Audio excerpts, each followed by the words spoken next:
Welcome to Pathways to Greatness, where we explore the journeys of exceptional individuals who have achieved remarkable success in their fields. Whether you're an aspiring athlete, a business leader, or simply someone striving to reach your full potential, this podcast is your guide to unlocking the greatness within you. Join us as we dive into inspiring stories, practical strategies, and the mindset shifts that can transform your path to greatness. Let's embark on this journey together. Unleash your potential with Concrete Consulting. Are you a student athlete striving for greatness? Do you want to enhance your mental performance and elevate your game? At Concrete, we specialize in mental performance and success coaching tailored for student athletes, parents, and coaches. Our expert coaches provide personalized strategies to boost confidence, improve focus, and achieve your goals both on and off the field. Don't just play the game, conquer it. Visit concreteconsulting.com and schedule your free consultation today. Take the first step towards success. Hey, welcome to Pathways to Greatness podcast. It's me, Jeff Forrester, and on today's show, Coach Chuck Waddington joins the show. I've got to get better at introducing these people, but I'm really excited about this one. So Coach Waddington, he is the head volleyball coach at Angelo State. They won the national championship in 2021. They made it to the Final Four in 2024. He was also 2024 South Central Coach of the Year. He has over 400 wins in his coaching career. And I was excited to tap into his extensive knowledge of how to help people and how to learn them and understand. And what I gathered, and he's very forward with this, is how important servant leadership really is. And if you've listened to many of the episodes on here, so many of the guests come on and they talk about greatness in a way that always has other people first. And when you hear what Coach has to say of how he helps young ladies manage their career, not just in volleyball, but in college, and then even in many instances after college because of the impact that he made on them. He also shares the importance of mentors and what does that relationship look like, and the importance of just, if you find someone that you admire, that you see how they do things and you want to learn from them, reach out, because you will be surprised at the people that are more than willing and eager to return the favor to someone who helped them one day and help you. So I would encourage you to, it might be scary, but reach out to that big name that you don't think would ever return an email, a message, some way, shape, or form, but they probably will. The other thing that I want to make sure that you pay attention to is the importance of aligning to your goals and your values and what you need to do that. So I won't continue to ramble because Coach has so much good information here. So ladies and gentlemen, Coach Chuck Waddington. Hey, and welcome to the Pathways to Greatness podcast. And I'm your host, Jeff Forrester, and I am joined today with Chuck Waddington. He's the coach of the Angelo State volleyball team, and we were connected through Janie Bolte, who I had on early in season one. And so, Coach, thanks for joining us today. Oh, glad to be here. I appreciate it. Hey, no problem. Well, what a 2024 season that you had. I was following along once Coach Janie had connected us, and it was a lot of fun to watch. Yeah, it was fun at our end too, and I just had a great group. They were connected. They were pretty tight, and found ways to get some wins that probably other people may not have thought we were going to get. Yeah, those are always fun when you're not expected to go as far as you do. I think the expectations inside, the walls are always, that. But I think you're right. Outside, I don't think anybody expected that from us. And that's what makes it even more fun. Exactly. Start turning heads and excitement. Well, before we get into the nitty gritty of what we talk about, I like to play a game called Would You Rather. You ready? Okay. I always love the devious laugh that usually I get, or the confused, like, wow, would you rather? I hadn't played that in a long time. Okay. It always brings up some interesting childhood memories. So yeah, for sure. Well, it's very calm and easy. So would you rather go forward 100 years or go back 100 years? Back, for sure. Why so? Well, because I think everybody everybody sees where we are now, and what can you change to make it a little bit better for whoever, your family, your the people around you, and so not many people get a chance at a do-over, so going back I think would probably be pretty neat. Going forward might be a little scary, you just never know what you're going to get, so I think I would definitely go back. Do you have anybody in particular that you can think of 100 years ago that you would like to see and meet and talk to?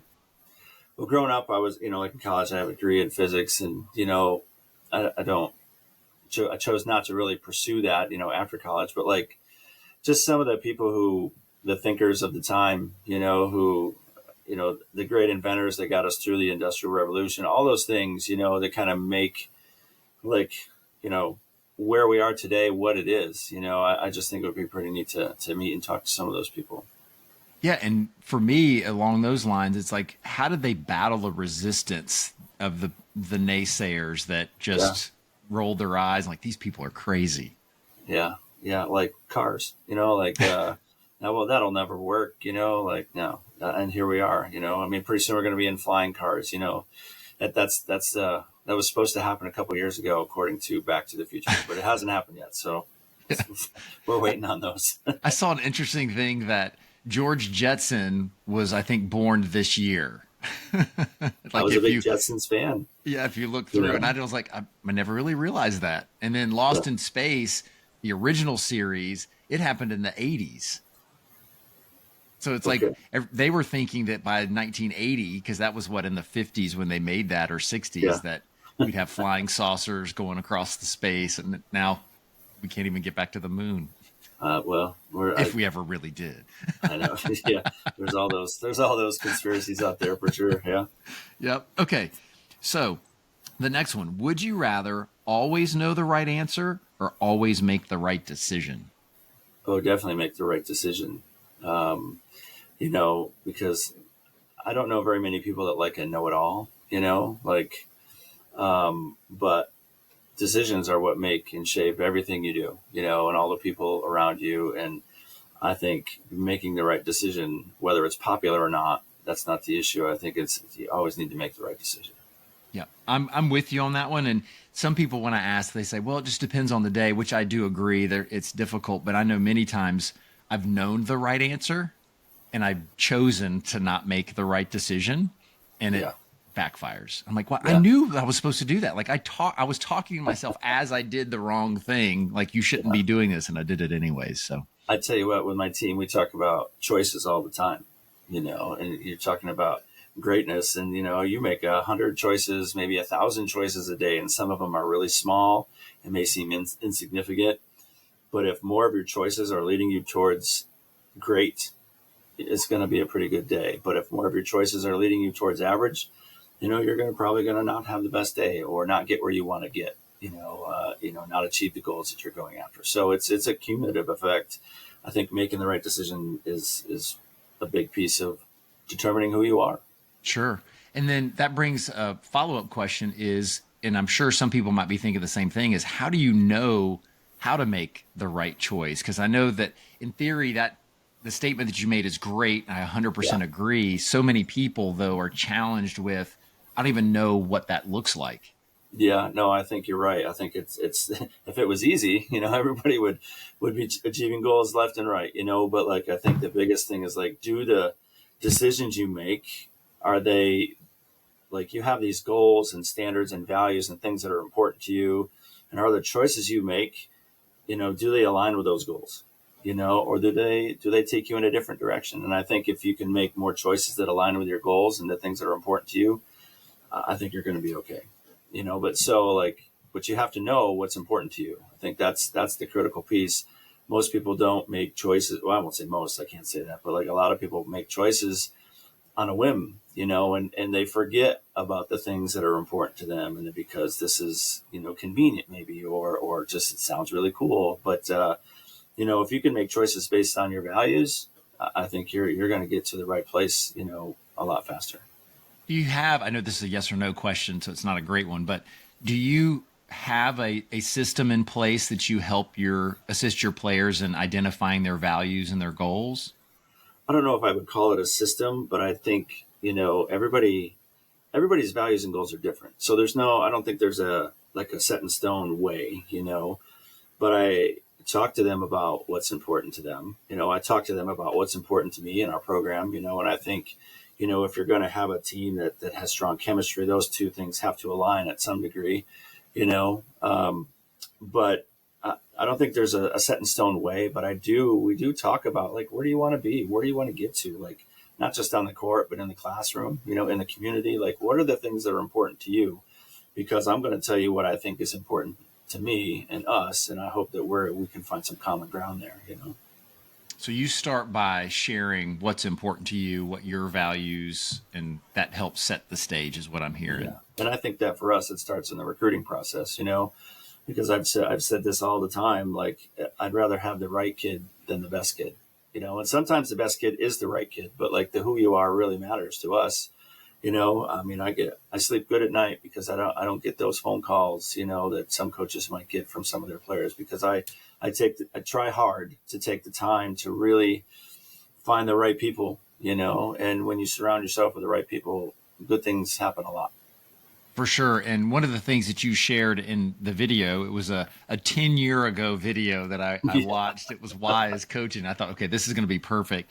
You talked about that, how important it is in volleyball specifically, is depending on other people to do their job that will help get the job done. So help people understand a little bit more about what that means. Well, I think in any organization, there has to be a level of trust, like, you're depending on Susie to do her job so that you can do your job. Like, think about those group projects you did when you were in high school and college. How frustrating were those if someone didn't do their part? Well, a team is no different. When you're on the court, it doesn't matter what the sport is, like, unless you're playing an individual sport, like, if you feel like you have to compensate for someone else on your team, it's never going to work the way it needs to work, and so building those relationships and having trust in the fact that Susie's going to do her job. Sorry if there's any Susies watching that. That's my go-to name, She needs to do her job. I've never recruited a Susie just because of that reason, I think, because she would feel like she's in trouble all the time. But, when you can't depend on the person next to you, I mean, there's no trust there. There's no, like, you feel like you have to compensate for them, then you're not going to achieve the goals you want. Your team's not going to be as successful, your corporation, all those types of things.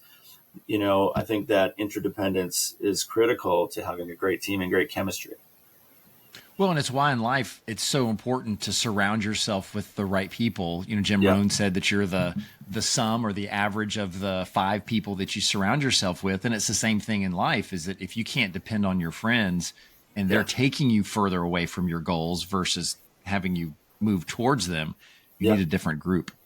No, I totally agree with that. And I'm not perfect at it by any stretch. We've missed a couple of times, but, like, I really, really enjoy my players and my team, because I think their goals and values align a lot with what mine are and what our programs are, and if they don't, they probably don't end up here, or if they end up here, they usually don't last here, because they tend to stick out like a sore thumb if they're just going in a different direction. That doesn't mean it's a bad direction. It just means it doesn't align with what we're trying to do, and we're not the gold standard or anything like that. It's just a fit that works for us. Yeah, well, and I would say you're your own gold standard. You know your values, and if we don't know our values individually, we don't know if other people are aligned with them or if they're opposite of them. So that's an important thing. Okay, so I get distracted because I start just chasing. All right, so the next one, this one's a lot of fun. So would you rather have pizza or tacos? Well, I got to be careful. I'm in Texas. In New York, when I grew up in New York, the answer would automatically be pizza. But down here, tacos are pretty popular and pretty spectacular, So I'd probably have to go back to my roots and say pizza. Okay. But it's a hard choice because, like, the tacos down here are awesome. They're really good. Maybe we have a pizza taco. Maybe we could do that. Like, when I eat my pizza, I roll it and it looks like a taco, so there you go. I got the best of both worlds going there. Yeah. So are you being from New York, are you deep dish or thin? Well, deep dish is more Chicago. So although I like that, like, Well, you Brooklyn has know, some deep dish kind of Sicilian.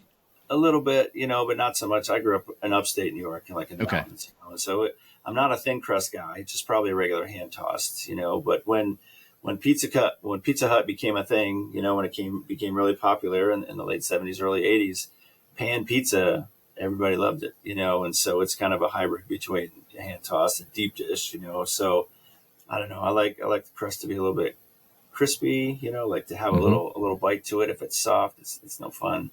But I don't know. Like when I grew up, tacos were all hard shell. You know, you go to the store, you get your old El Paso. That was the brand name, and you come home and you make it. But now, like tortillas, soft tortillas, and having tacos that way, that's pretty awesome. Yeah. One of the great benefits of being in Texas. For sure. I'm sure you've been in two different geographical areas that are known for their food. So I grew up Yeah, in North Florida. So you're really not known for your food yeah, in North Florida. So the only tacos that I ever knew was those ones that you bought at the grocery store and you yeah, made them and that was it, or Taco Bell. yeah, And then pizza was Pizza Hut. I mean, that was kind of it in yeah. North Florida, or Chef Boyardee. I'm sure you never had a Chef Boyardee pizza in your life, but Not a pizza, but I ate a lot of Chef yeah, Boyardee no, as a kid. it's not one that I would say is high quality, but it was just easy. My mom would kind of push out the dough and then put on whatever the packet of red stuff was that was on The it, and red it was stuff. Yeah, Parmesan cheese. But I loved it growing up. I thought it was great. yeah, yeah. We used to go to a pizza place in New York and just get the dough and buy a jar of sauce. Like it came in like a cardboard like tube, like this is late '70s, and it was you go home and you'd fry the dough like in oil, like you're going to a carnival and put the sauce on it, and it was to this day one of the best things I've ever had. That sounds Big amazing. Big Al's Pizzeria in Gloversville, New York. I don't think it exists anymore, but it was awesome. It was so good. You might have to do that later. I may have to try that later. Okay, so the last question is: if you came with a warning label, what would it say? Oh, that's a good question. Keep your ice cream away from me. Probably would be the first line of it. That's a hard one to say no to. But I think I don't know if you look at my um, Twitter, well X, it says tell me I can't.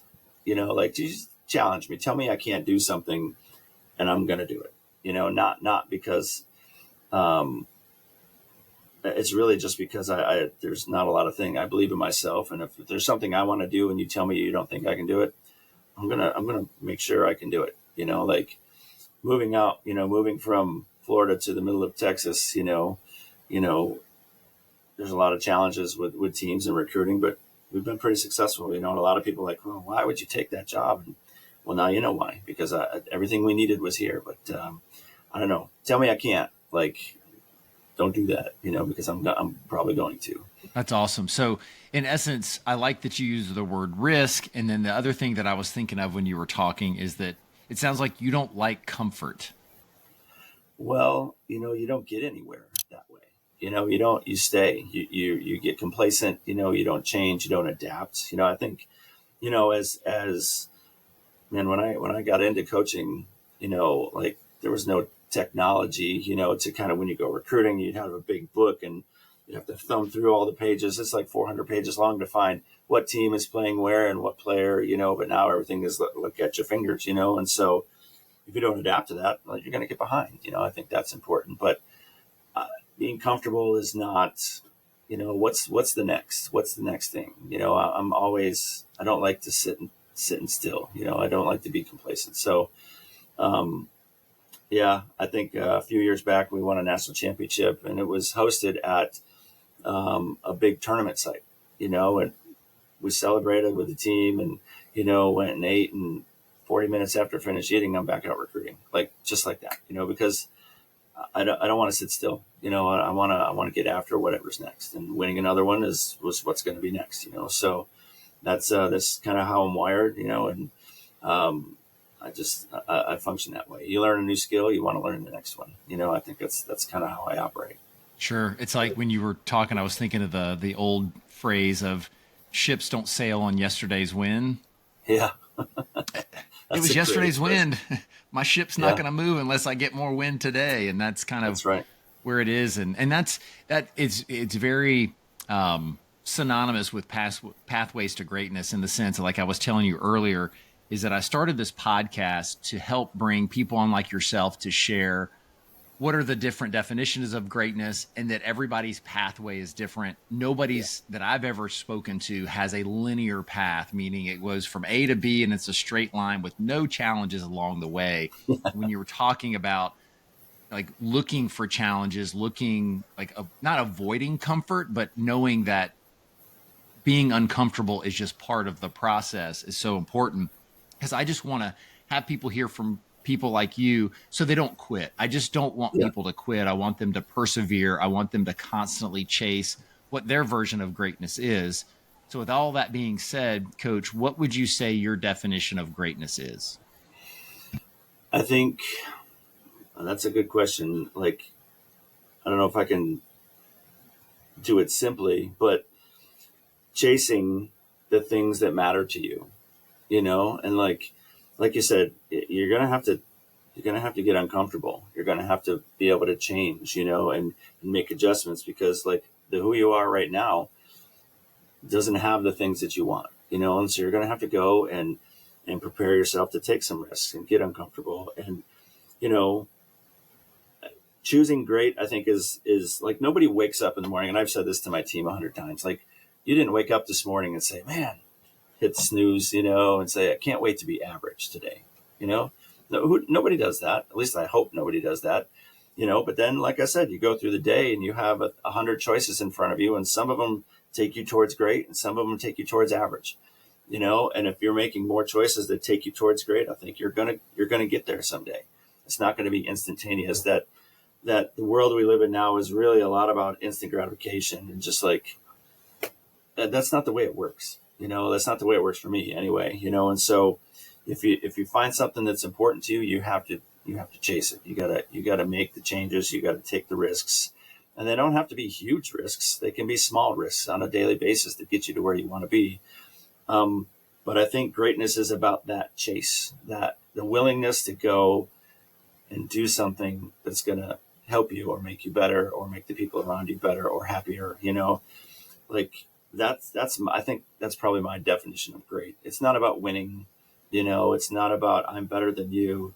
It's I'm better than I was yesterday because I'm going after something. I think that's probably my definition.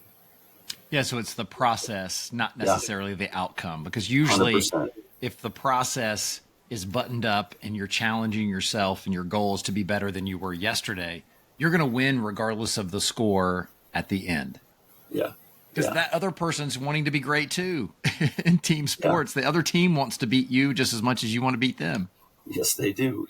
I think a great example for us is a couple of years ago, we had the only rough season, bad season that we've ever had, and instead of being like, well, it was because of this, it was because of that, I really just looked in the mirror. I'm like, well, what am I doing to impact our success? And I couldn't get away from looking in the mirror and realizing that a lot of that falls back on me.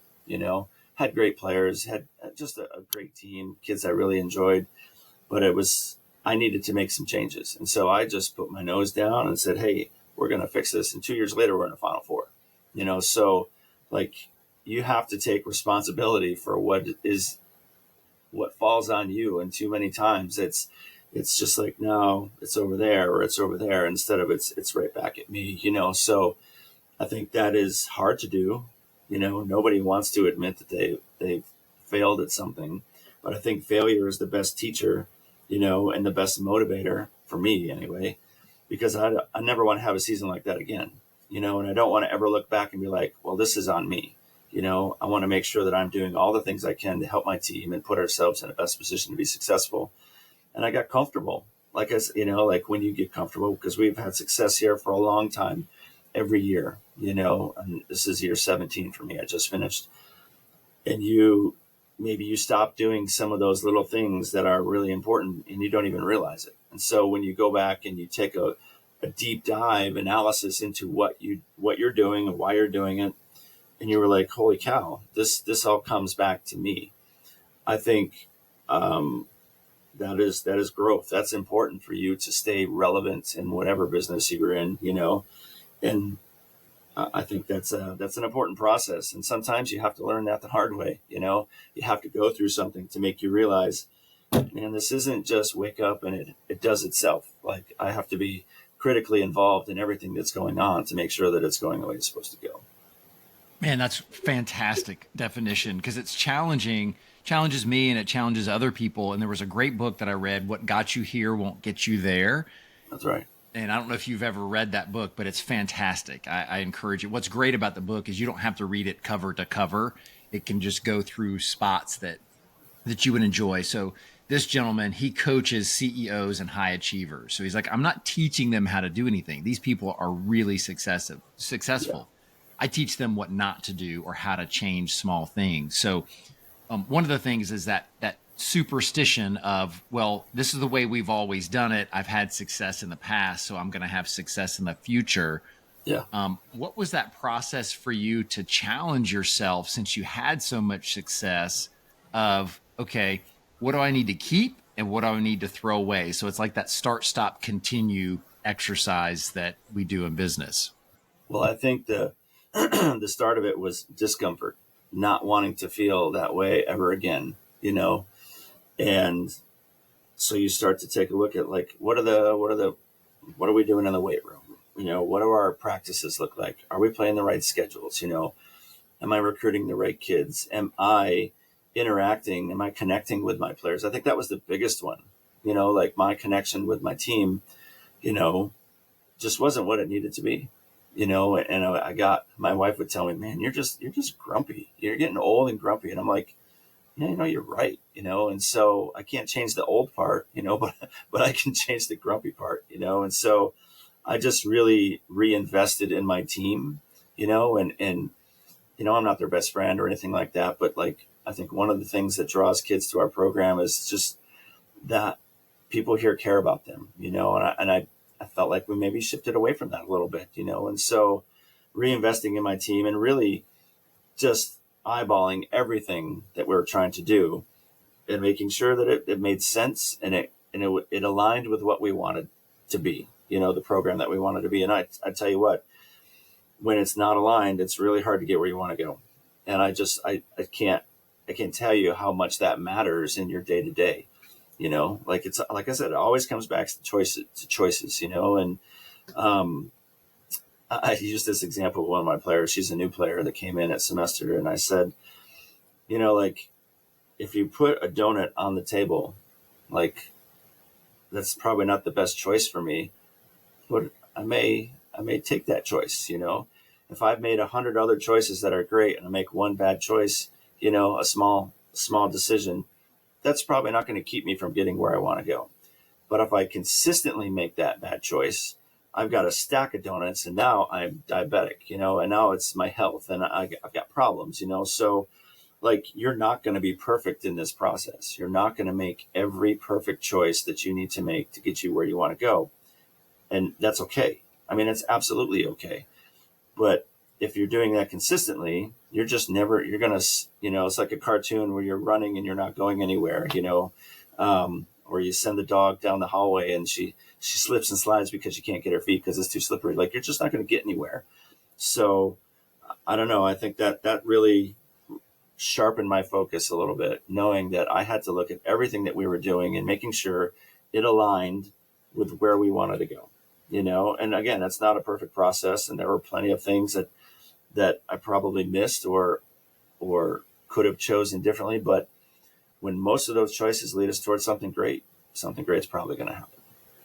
And what's great about that is it goes back again to something that you said about choices, is that you don't have to make humongous big choices. It's small little choices that gradually build and have compounding interest over time that gets you back on track and moving forward. The other thing that I heard when you were talking about that is the importance of humility and not thinking you're too big for your britches and that, well, this is just the way it's got to be, when it's, well, let's figure out what's the best way and then Yeah. we'll all align that way to it.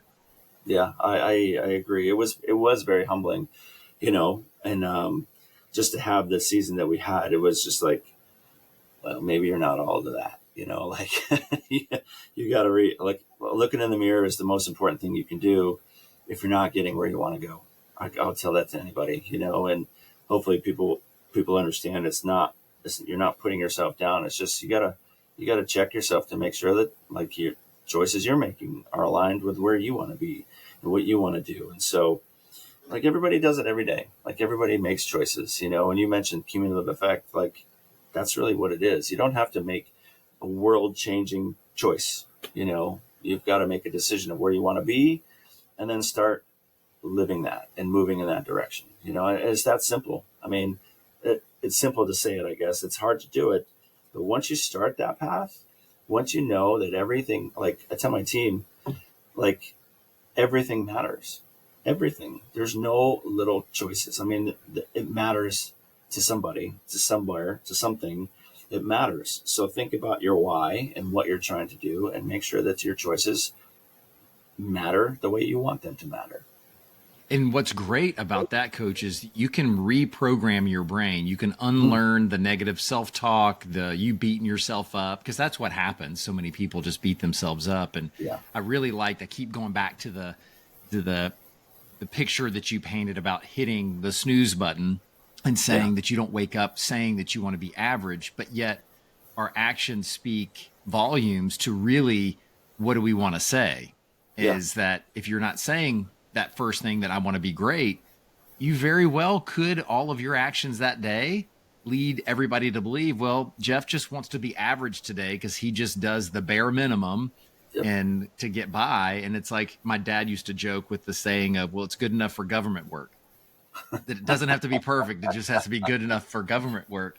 And I'll catch myself saying that. And I'm like, but that's not necessarily the right attitude to have. I need to make sure that I'm doing what I can do. And where I shifted back was, well, like you were talking about looking at the mirror, is David Goggins talked about his accountability mirror, where he would just be honest and brutally honest with himself. And I had to do that. And it really helped me get back on track. And then, like you were saying, is, I wanted to make sure that my actions were aligned. So I became a huge fan of Post-it notes of how do I want to show up today. And I would remind myself every day how I wanted to show up. And I even created my own personal mission statement. So I would challenge anybody with what Coach is saying is create a mission statement to make sure that you stay in alignment to where you want your program to be, meaning your life, and what you need to do every day to get there. Yeah, no, I think that's important. Like if there are not, you said a mission statement, I use the word action statements. Like what do those actions, the things you're trying to do, like, do they match up? And if you write them down, you're going to be like, ooh, maybe that's not the best one, and maybe I could rework that in a way that helps it align with what I'm trying to do. I think a really good example, and I make, like a lot of our kids, they use their telephone as an alarm clock, right? And so I asked them, well, how many alarms do you have set to get yourself up for weights in the morning? And the average is like 4, 5, I'm like, well, every time you hit snooze, you're hitting delay. Like you're choosing something different, And so the first time that alarm goes off, just get up.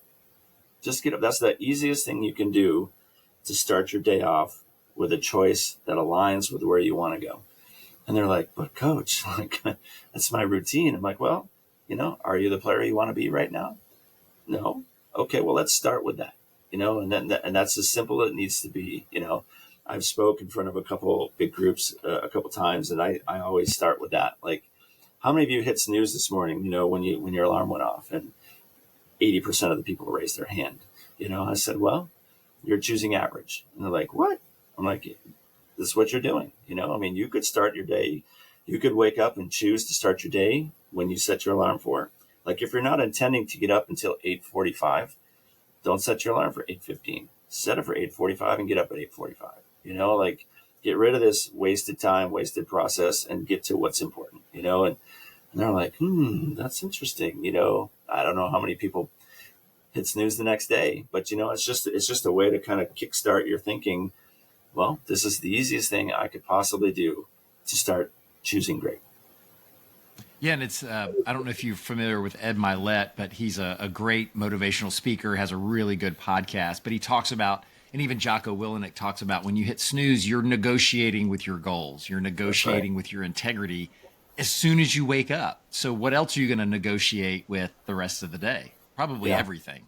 Yeah, Jocko is the reason why I used to listen to his podcast, read his book, and like that just it resonated with me. Like, yeah, that makes perfect sense. If I want to go out and attack the day, I need to start the day, and not renegotiate that, and we do that all the time, like Kobe Bryant, there's an interview with him. He talks about, it was non-negotiable. Like, if I say I'm going to do this, I'm going to do it, and in terms of his training and what he wanted to get in that day, as soon as you start, well, 300 is enough. I was going to do 500, but I made a lot of those 300 shots. Well, now you're negotiating, and some things should be non-negotiable in your pursuit of being great. Yeah, 100%. And along those lines, one of the things you said in that interview that I watched was talking about the importance of mentors and how you've had some monumental mentors, not only that gave you your first chance to coach, but also just to help guide and mold and shape you. So along those lines, as you're pursuing greatness, talk to the audience a little bit more about why mentors are so important specifically to you. Well, I think it's the biggest thing is most mentors have gone through, like if you're, let's say, sports specific or whatever your area is specific, there's a pretty good chance that they've gone through whatever you're feeling right now, and they have dealt with it and they are successful and they have gotten somewhere. And so relying on that experience, like it just helps guide you, and the biggest thing is that, as a coach is like, I don't have all the answers, I just don't. And if someone can help me think through something, or give me some guidance in terms of how I should maybe perceive it and look at it, why not? I think we waste a lot of time thinking that we're the end all and be all of what we're doing, and there are so many resources out there that can help us and people that are willing to help us. And so mentors are huge in that process, because it's built-in experience, when someone has been through it and experienced it and has already failed and succeeded and gone through that process of growth. Like, why not use that experience to help you get through yours? It doesn't make sense. It's like like there's the tutor center right over there. You're struggling in a class. Did you go to tutoring? No. Why not? I don't know. Like, it's the same concept, like use the tools that are available, and mentors are great for that, because not only do they have experience, they have a vested interest in you, like they're not going to just steer you in a wrong direction. They're going to try to help you because they care about you. And I think that connection is really important. Do you see, and I'm asking selfishly because I know you're a father as well, and then you have a multitude of daughters based on all the teams that you've coached. When is that point where young people start to make that shift to valuing mentorship? Because I know that, like, my kids, it's like, I've done this before, right? And I just want to help you navigate this a little bit easier. But again, they want to find it out themselves, which I guess is fine. It's very frustrating, but help people understand when somebody's resistant to mentorship, like, how do you help guide and direct them? I know I just asked you 2 questions. No, I think that's hard. Like, if you're not willing to receive it, it's not going to help you, and so you don't want to, like, as a father, you're going to tell your daughter, this is what you should do. I think that's what you do as a parent. Whether they receive it or not is the other thing. I think as they get older and they start to recognize that their parents have some experience, and some of the things that you're going through, then they start to realize, like, well, maybe dad's not crazy, maybe mom knows what she's talking about, but like in this, 13 to 20, it's really hard, to kind of, because you want to find your own way, you want to create your own path. but you're kind of, dismissing some really good opportunities to grow and learn from people around you. So I don't know the best way. You don't want to force yourself into a situation, but you have to show a willingness to be there. I think that was probably the biggest adjustment for me when I was an assistant coach to being a head coach, is because as an assistant coach, the players are very open and eager to talk to you and come to you for guidance and help, and in all kinds of areas, and that's a really neat place to be as a coach, because you are really knee deep in the stuff. But when you become a head coach, I don't know, there's like some magical force field over top of the door that says, now this same person that I was talking to before about whatever that was willing to help me, now I'm scared of that person because that person controls my playing time, and it's just, and all types of things. And so I think you have to just make sure you're available. I think that's the best thing to do. Is you can't force them, I can have a meeting with a player, and they have to come to that meeting, but that doesn't mean we're going to get anywhere. It has to be, you have to be available, and willing to listen, and sometimes willing to not say anything, and just be that someone who's going to hear what's bugging them, instead of solving their problems. Sometimes that's what they want. But once they get comfortable with who you are and realize that you're invested in them and you care about them, then it becomes productive.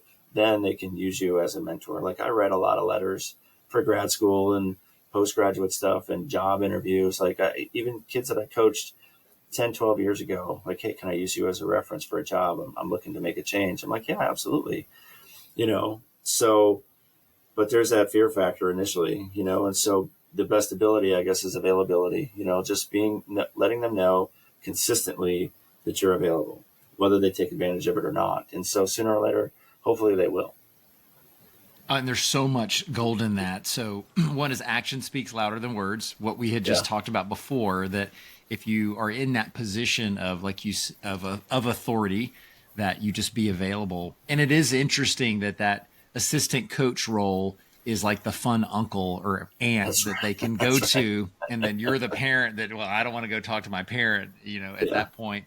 And that goes back to what you had said earlier about building the program, is not just having the right players, but having the right assistant coaches that understand their role and how important that role is to the team chemistry and team culture. So when you're looking at your life as your own individual program, who do you have into that? Like, who is the figurehead that you go to?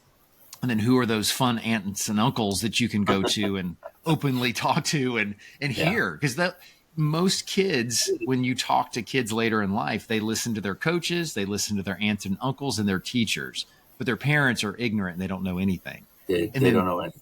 And then later in life, they go, wow, they were actually, they knew what they were talking about. Yeah. Like when they have kids and they're rehashing all the things that you had said to them as they were growing up. And now they find themselves saying the exact same things, like, oh, there's that moment. They don't like to admit it, but there's that moment of clarity of like, man, they weren't just idiots, they kind of had a clue. Our first child, my wife and I, we will be the first to admit, just like any first time parents, we're just trying to figure it out, but in any situation, you're always acting in the best interest of the people around you. Because why? Because you care about them. I think being transactional as a coach, as a mentor, is the biggest mistake you can make. Well, I need you because you can help us win. That is a huge mistake. And there's a lot of that in every area of life, like when you work at a big corporation, is there a lot of turnover? Like, are people just like in and out, And a lot of places, the answer is yes. And the reason why is because there's no connection. Like, there's no, like, I'm a number, I don't want to be a number, I don't want to be a 5 kill per game kid, I want to be Susie, because coach cares about Susie, and coach is going to have her back, whether she's the best player or hardly plays at all, and I think when you are in a community like that, then anything is possible, whatever industry, whatever you're doing. Like, if you're invested in the people that are there with you on a day-to-day, great things can happen. And leadership there's lots of styles of leadership, and all of them work in some places and don't work in others. But I think the best leadership style is servant leadership, because if I don't want to be your boss, I want to be there with you, and helping you along the way, because we're trying to work together. I think that's just, and I learned that early on, that like telling people what to do is a way to lead. It's definitely, I've experienced it a lot, and most people have at some level. But like when my athletic director is talking to us about like, something that we need to do, and he's right there next to me doing it, I feel a lot differently about that. I feel like he's bought into the things that he's discussing and talking about. And that's kind of the leadership style that I like. I want our team leaders to kind of follow that path. Like nobody wants a boss. Like that is everybody has them, but like I want a leader. I want someone who's going to go there with me, and be with the troops, not just telling the troops where to go. For sure. And when you were talking about that, I was thinking of, the Bible tells us to be a good neighbor. And imagine if the world just did what you shared about, instead of everything being so transactional, which this world is 100% transactional now. It's like, well, what can I get out of them? Yeah. And you go back and forth thinking, well, how about if I just give you something without any expectation in return? And that rarely happens now. But for me, it feels so good to give, just to give. And then people were like, well, you shouldn't have. I was like, I know, but I wanted to. That's what I wanted to do. And I don't care if I get any recognition or, repayment for that. Because in the long run, we will. Because we're putting that out there, like you said, is servant leadership, is you can lead without authority. And that's the true leaders, are the ones that don't have a title that can lead. And I'm sure you see that on your team all the time. Oh yeah, absolutely. We had a group of seniors this year, and two of them had the label captain, but one of our best leaders on our team was not, she was a new player. She came in, was a transfer, and just would do anything for you, and didn't need a title. You don't need a title to lead, like I think that is, people feel like they have to have some kind of title to matter. And I think that's the biggest mistake you can make. Like I've got lots of kids on my team, and it doesn't matter what their age are, are they seniors, are they freshmen, are they anywhere in between? Like you have something to offer, like you have something that can help the cause, and don't be afraid to use those gifts, and don't be afraid to bring people along with you. Don't feel like you have to be by yourself. I don't know. Servant leadership has really kind of changed how I run my program. I felt like I'm in charge. I'm the boss. Well, that's true. There's nothing wrong about that statement, but people don't always respond the way you want when you're the boss. Like, why? Because I said so. How does that work with your children? Because I said so. It does not work, so it doesn't work that way in any kind of team or corporate setting either. Like, because I said so, I'm the boss. You do it or you're fired. Like nobody, that's fear, like, you don't want people to do things because of fear. You want them to do that because they want to, and so when you're next to them, doing it or involved in that process, people are more than willing to do just about anything with you and for you. Oh, that's gold. Well, Coach, I want to be very respectful of your time. I know we're hitting right at that 45-minute mark. And so what would you like to leave the audience with today? Process over product really matters. Like how you do things, like, and you've probably heard this expression before, like how you do anything is how you do everything, and everything matters, and I can't stress that enough. Like there's no choices that you make that don't matter. Some have small impact, some have big impact, but they matter somewhere, some way, somehow to somebody, and so if you're thoughtful about the things you're doing and the choices you're making, and they align with what matters to you, then you're doing the right things. That's really the simplest way I can put it. And I'm certainly not perfect in living that way. I try hard, but that's it. That's what it's about, is trying hard to do the things that matter, that matter to you and your standards and your values. And so I will never make I will never be 10 for 10 or 100 for 100, when it comes to making those choices. But I want to be 9 out of 10. I want to be 99 out of 100 if I can, but I know that I'm not going to be, and I'm okay with that. But I'm always going to work towards it, like no team is perfect. No company is perfect. Nobody is perfect, so don't try to be perfect. Just try to be the best version of what you can be, and it's simple. It's easy to say, but like, if you can start to make those choices, like that's all it is you have to start. Like, don't wait. Don't hope some big event is going to kickstart you. You are the big event, like the only one who knows what you want is you. And so if it's important enough to you, you start acting accordingly. Oh, that's so good. So thank you for that, Coach. How can people find or follow you if you want them to? C Waddington 7 is what my X and my Instagram. We've got Angelo State VB, on both of those as well. We put a lot of fun stuff out there, but it's pretty simple. Shoot me an email, look us up, angelosports.com. Like, I'm accessible. If you want to talk, reach out. We can talk. Like, I don't have any problem with that. Like, mentors, mentees, like I reach out to people all the time, John Cook just retired in volleyball, but like 5 or 6 years ago, I read something he in an article, and I reached out and shot him an email, and he responded. Like, probably one of the top coaches ever in the sport responded to me. Like, it was early on in my career as a head coach, like 4 or 5 years in, and he responded. Like, don't be afraid to ask the questions. You might get some answers. It's kind of cool. Yeah, and that goes back to servant leadership. I won't recycle everything that you said, but that just shows that was probably his process and his values of I need to give back and pay back. And what that meant to you, you'll never forget the rest of your life. He may not even remember it, but that's not what it's about, But that's a really cool testament, and that shows that shaped you into doing what you do. And he reaches out. Trust me, that's how we got on here, is that it was, I reached out and he's like, sure. And of course I hit him up when he was on the drive for the Final Four. I wasn't even paying attention. I was like, oh, well, that makes sense why he's really, really busy right now.